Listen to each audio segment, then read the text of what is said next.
Misumari 10 ya moto kwa wanaume. Namba 1. Watu wengi ikiwemo familia yako watakuheshimu pale utakapoweza kuwanufaisha. Hakuna heshima ya bure, lazima upambane kuipata hata kwa watoto wako. Namba 2. Upendo una masharti, uaminifu na mipaka, na thamani yako kwa wengine hubadilika kulingana na hali yako ya maisha. Haijalishi unampenda mtu kiasi gani, ikiwa atakuvunjia heshima, ondoka bila kuangalia nyuma. Namba 3. Watu wengi wanaosema wanakupenda wataondoka kwenye maisha yako pale mambo yatapokuwa magumu, na watarudi tena utakapokuwa umefanikiwa. Hivyo usikubali kuwa kituo cha mapumziko. Wakiondoka na wakirudi, usikubali wakukute walipokuacha. Namba 4. Ushauri wa wazazi wako mara nyingi huakisi hofu zao na sio uwezo wako. Hivyo wasikilize, lakini zingatia akili yako. Maisha ni yako na sio yao. Hata wao hawakushauriwa na mtu kukuzaa wewe. Hivyo ushauri wao ni muhimu, lakini sio lazima ufuate. Maisha yao na yako ni tofauti kabisa.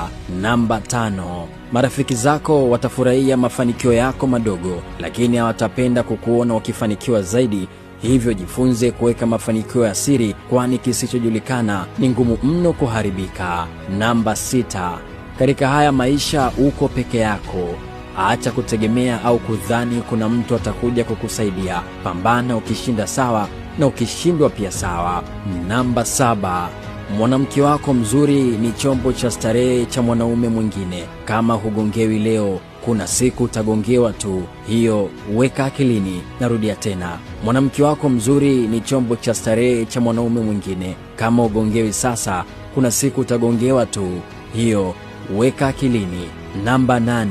Ukipewa kazi ya kukata mti kwa saa moja, basi tumia dakika 50 kunoa shoka lako. Hii haihusiani na mti wala shoka. Maandalizi muhimu mwanangu. Namba 9. Siku utakayoacha kuogopa kupoteza baadhi ya watu kwenye maisha yako, ndio Mungu atakuletea watu walio sahihi kwenye maisha yako. Namba 10. Katika maisha yako mwanangu, usije kumdhalilisha mwanaume mwenzako ili kumvutia mwanamke. Utakuwa umezingua ile kinoma babu. Katika misumari yote hii, ni msumari na mangapi umekuvutia zaidi? Share na washikaji zako wasiishi kilofa.